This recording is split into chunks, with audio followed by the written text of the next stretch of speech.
Hey everybody, welcome back to the channel. Catching up with the walkers, planning and praying. We're so glad you're here this morning and we hope that you have an amazing day. I hope that you have the best day ever. I don't know if that's, outdo me. I don't know if that's possible, but we want you to have the best day ever. Whatever's going on in your life, I hope it's the best.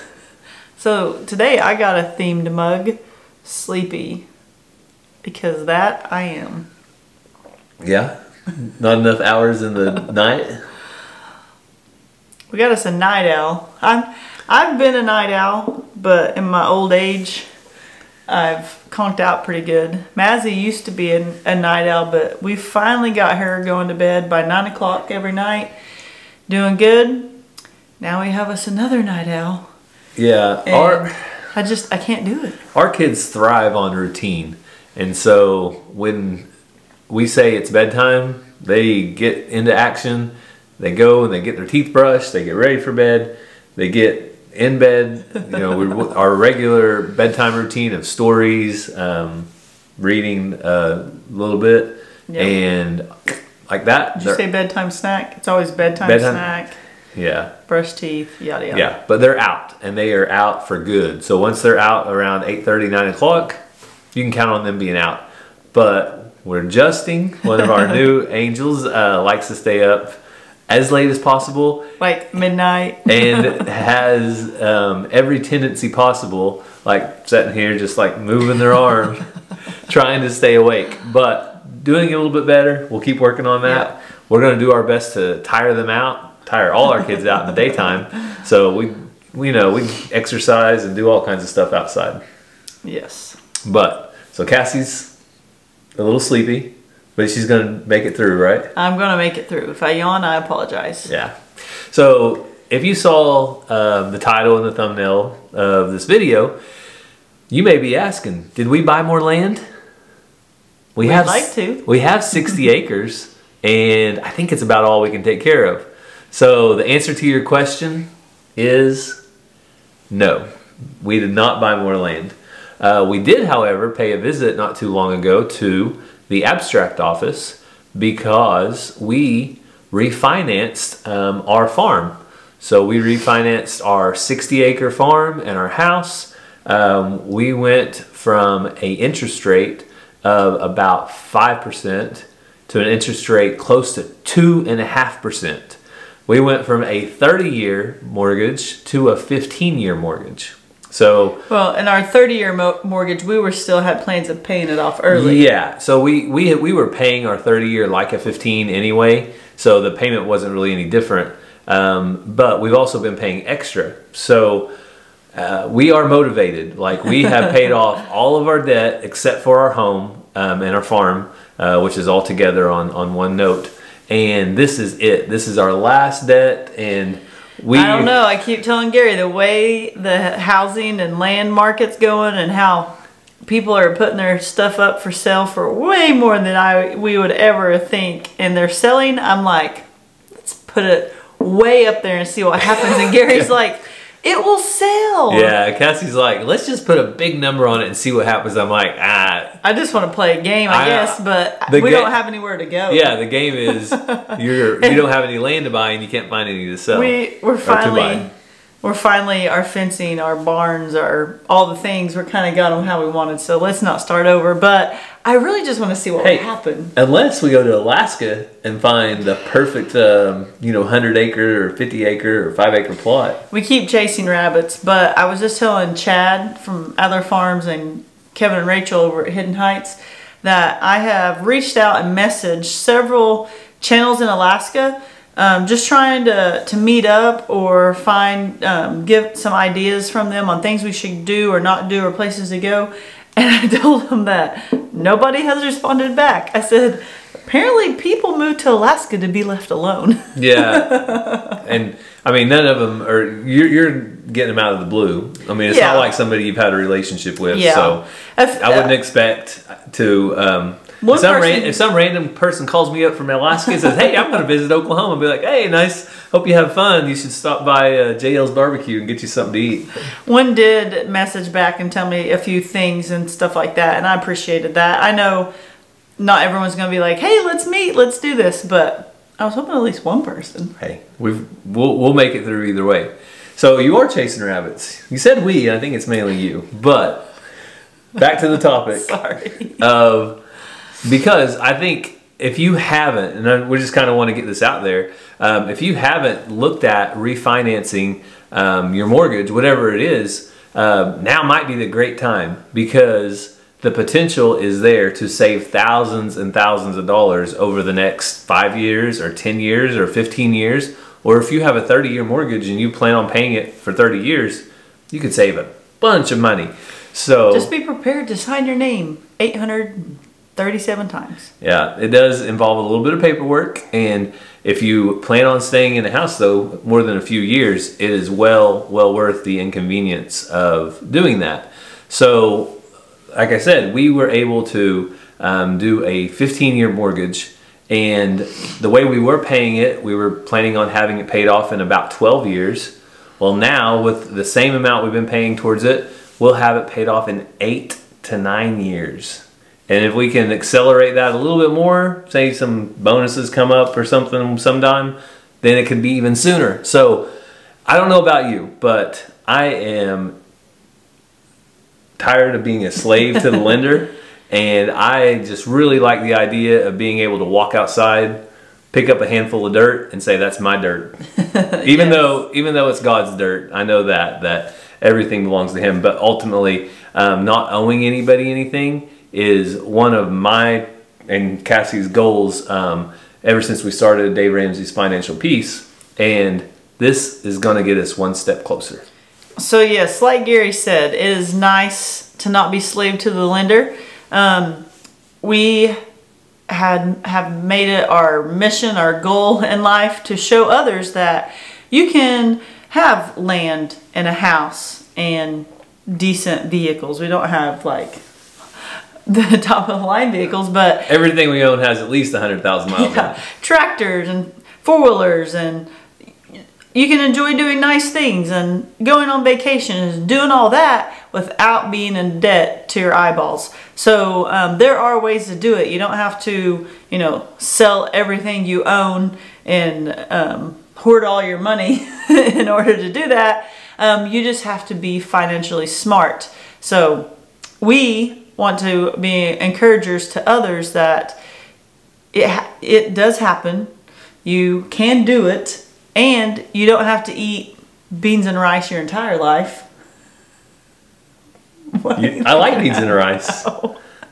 I would love to go to a Mexican restaurant right now and get some tacos, salsa, queso, and beans and rice. Apparently that's not what I was thinking. Oh, okay. You mean just beans and rice? Yeah, just eating rice and beans all the time because you can't afford anything else. I know what you mean. I was giving you a hard time. I'm sleepy. Don't bother me. We're both drinking. Who's going to talk? So hopefully that kind of serves as a wake-up call, because like I said, if you're in a position to be able to refinance, I don't know how much longer these interest rates are going to stay as low as they are. I know everything is getting crazy. There's shortages, gas shortage last week, which wasn't really a gas shortage. It was a pipeline that quit working for a little bit. But there's apparently a chicken shortage. The overreaction to that is just kind of shows you where people's mentality is right now. I think everybody's kind of on edge, and I mean, I saw like people taking like plastic bags and filling them up with gasoline. Yeah, plastic bags, and I'm like, I'm redneck, but I draw a line somewhere, and I think that's where I draw it, is filling up a plastic bag full of gasoline. What if some of these people did that? If you did that, let's talk. Just shoot me an email, GaryandCassieWalker@gmail.com. But that comes to me. I know, and she'll forward it to me, and I'll respond. Why don't you give them your email? We'll talk about it a little more. I check it too sometimes. It's a shared email. With that, I used to enjoy another rabbit. We may talk about I was still on the gasoline thing. Oh, well, but I was going to say, I used to enjoy watching the local news once the kids went to bed. Just kind of staying up to date on what's happening and seeing the good things, like, this person did that for this person or whatever. But now I don't even watch it because everything is doomsday.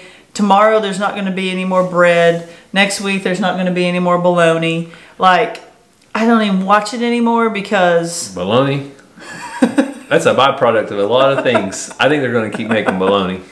You know what I'm talking about. I think you're safe on your bologna. It's always something. So I stopped watching it. Or I'd be hoarding spaghetti sauce.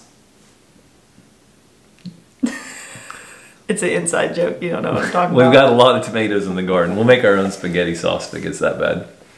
5M did a prepping video in the bunker, and they put a bunch of spaghetti sauce in there, and I messaged him one day, and I was like, hey, I need some spaghetti sauce. You got any I can borrow? What brand was it? I don't know. Oh. Probably like Sam's or something. No. Anyway, what are we talking about today? So like I said, before we lost it, we just about lost it here, but we got it back. The economy is, who knows what's going to happen next. So if this is a time when you can go and get refinanced, I would do it ASAP, because you never know if that interest rate is going to shoot up or what's going to happen. But if you can get locked in on a fixed rate mortgage for the next 15 years that is a lot cheaper than what you're paying now, then it's a no-brainer.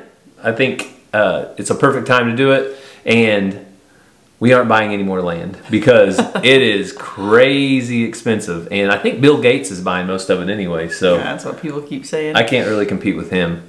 But we do have some land we need to sell. Moving on. No, not really. Moving on to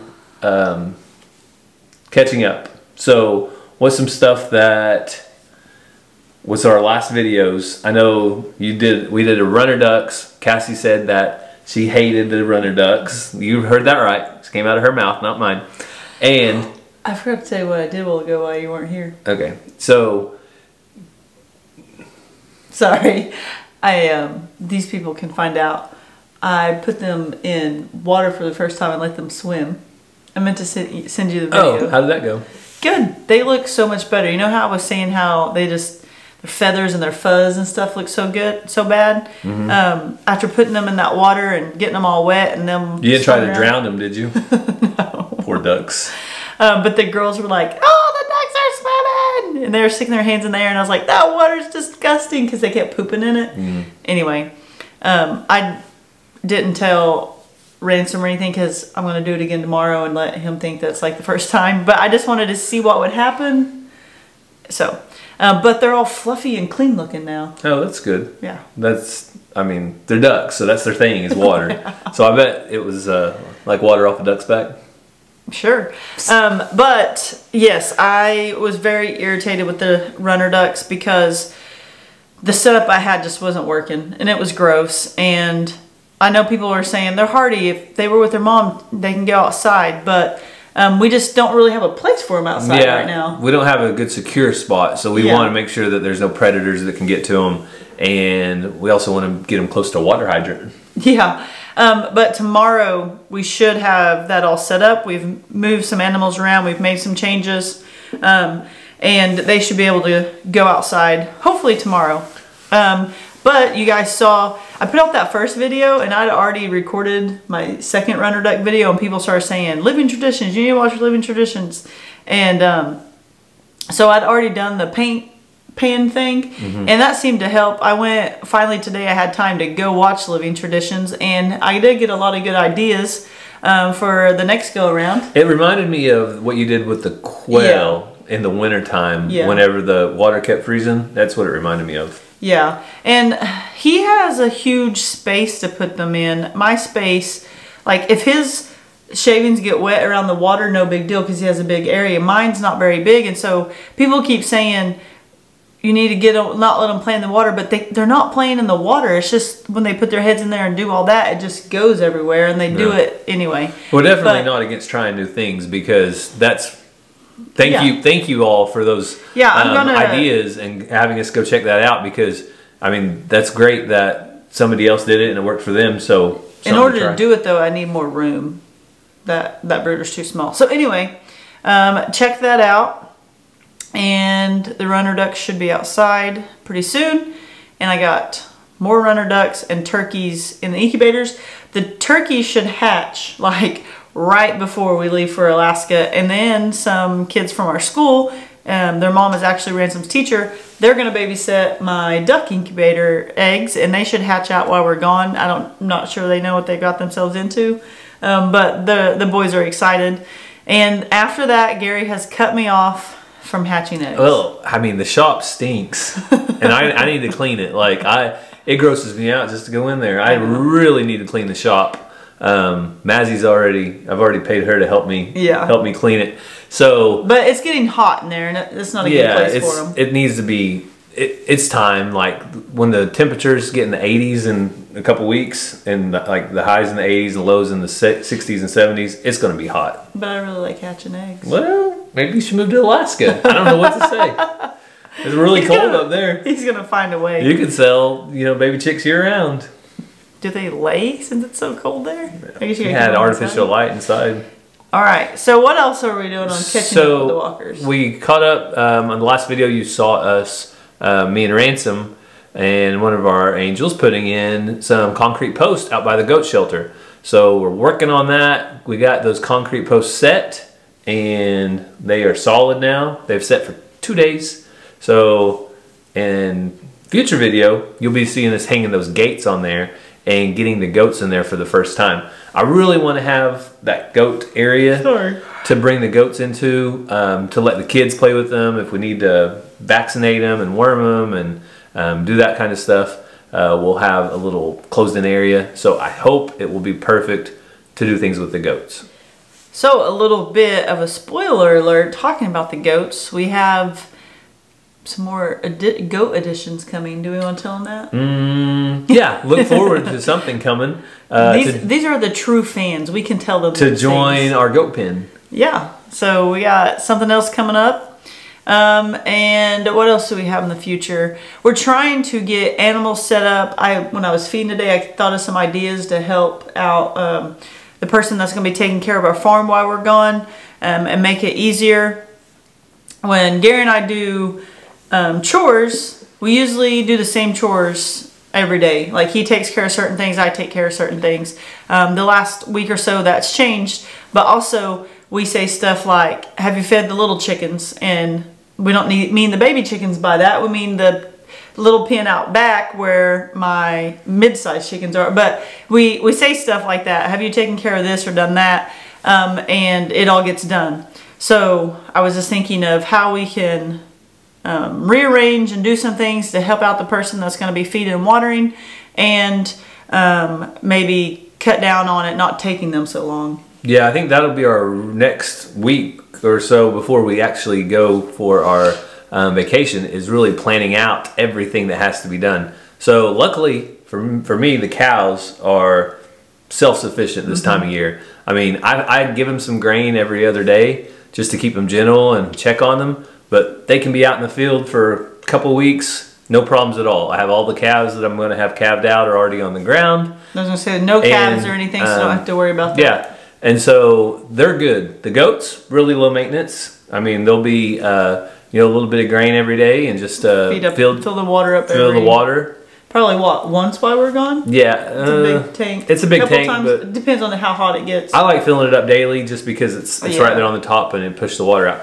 So those two things are really low maintenance right now, and there won't be that much more to take care of. But that's what we'll be doing, probably focusing on in our next couple videos at least, is preparing, because when homesteaders leave for a long period of time, that is a big deal. Yeah, and the person taking care of our farm is like a veteran farmer. Like they know what they're doing. Yeah. But it's different taking care of someone else's farm, and they've helped us before. But I just hate if it takes them 30 minutes to an hour every day. So we want to make it as easy as possible. And we have a lot of automatic feeders and things, so they don't have to feed every animal every day, but just check on them. But just making life easier for them. Yeah. Another thing to watch for coming up is something to do with our cows. Every time of year about this time, there's something that comes in and starts attacking them, and we're going to address that coming up. I know what you're talking about now. Yeah, it's not good. I don't like it, and it drives me crazy. So we're going to... It drives them crazy too. Yeah, we're going to address that. But so that's going to be some things on the farm to look forward to.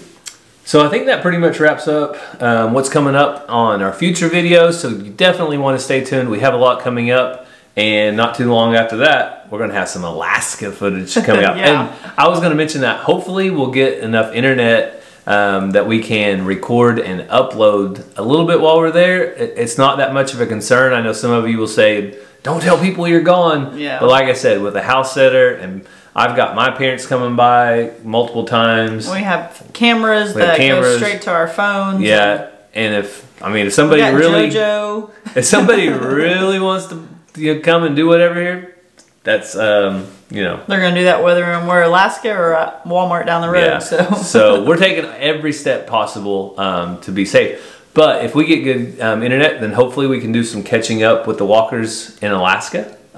Looking forward to that, hopefully. Did you find out if our cell phones and things will work? Like, can I get texts from people back here? Who knows? Until we get there, I'm not going to guarantee it. I know in Anchorage we probably will, but outside of that, it's a big state, and we're gonna have so many comments to catch up on. The Anchorage, the map looks really spotty, so we'll just have to see. It's kind of an unknown. But if we find Wi-Fi. But hopefully we can bring you guys along as much as possible. Yeah, so let's get into praying. And if you guys watched Vincent's video over at Our Rustic Life, he hit a deer, and the damage was minimal. Although it went from the front of his car to the back of his car. But deer can be very bad if you hit them a certain way, or if it would have hit his windshield. So we're just thankful that Vincent was okay, minor damage, and things can be fixed, and he wasn't hurt at all. And then if you guys have watched Bo and Lindy's video over at Moorhead Homestead, he hit on how Lindy had missed a couple of days of work, and her back and things have really been bothering her with the baby. Baby's doing great, but she's not getting around very well. So you guys be praying for her, as she doesn't have very many weeks left, and that everything goes smooth. Her and I work together. She's Ranger's teacher, and she was outside on the playground, and so was I, and it was time to go back in, and she's like, she brings a chair to sit in wherever she goes, and she's like, you're gonna have to help me, I cannot get up. So be praying for her. So her back is feeling better, but yeah, when you're not pregnant and your back and neck hurts, it's no fun. When you're 30 some weeks pregnant, it's way worse. Well, and not only that, but just for the safety of the baby in these last couple of months, because last couple of weeks it doesn't seem like that long, but I guess it is almost up. Yeah. But just keep them in your prayers. And there have been tons of people, I know in our last Catching Up with the Walkers prayer requests, I know there was one comment that probably had 10 or 12 different responses to it. Yeah, so that was awesome. Thank you guys so much for just going down and recognizing those, and letting people know that you're praying for them. God hears our prayers. We don't take it lightly. Whenever we say that, if you leave a comment, we will read it and we will be praying for you. So we want to thank everybody one last time for taking the time out of your day to catch up with the Walkers. And if you haven't already, if you'll hit that subscribe button, ring the bell for notification, and give us a thumbs up, we do appreciate it. And if you're over on Facebook, like that page. Is that what it is called? Yeah, but we don't put these on Facebook. We might in the future. Oh, okay. You got to plan ahead. So just in case somehow... I don't think I have time for that. Just in case somehow you're seeing this on Facebook magically, like that page. Yes. So we want to thank you guys so much for following along. We hope you have a great day. God bless, and see you next time.